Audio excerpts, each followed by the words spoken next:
Erik Abdurrahman'ın sözlerine Alfred Ekşemetov'ya "Upkalemin yazmışıma."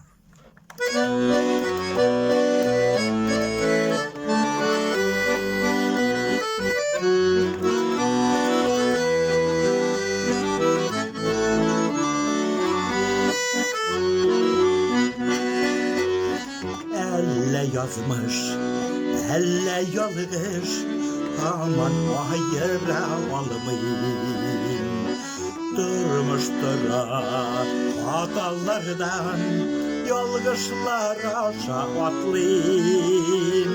Yazmış kamin, bu kalemin, utlarındaki renkti. Bir yandırıp, bir tumdırıp, yaşarga uyrattı.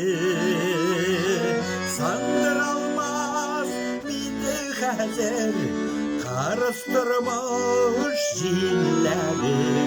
Canımda yaz şav şeşkede, ilk solmasın gülleri.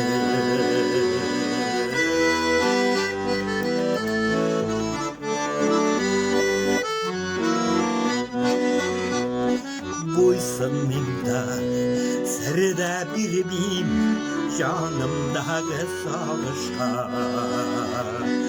Şu sabahlar üşününe rahmet ukim yazmışka. Yazmışka min bu kalemin, utlarındaki renkti. Bir yandırıp, bir tumdırıp, yaşarga uyrattı.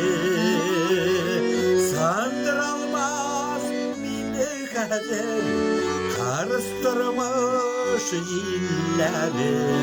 Canımda yaz şav şeşkede, ilk solmasın gülleri.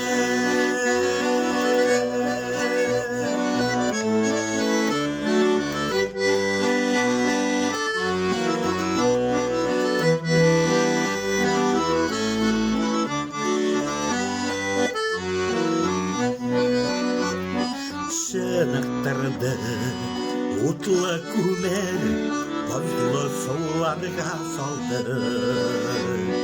Tösülü durmuş tanlarımdan, canıma ilham aldım.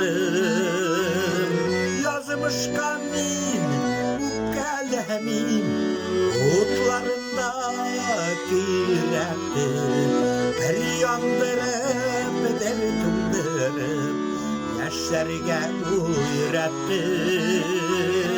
Sandır almaz mini hazır, karıştırmış cilleri.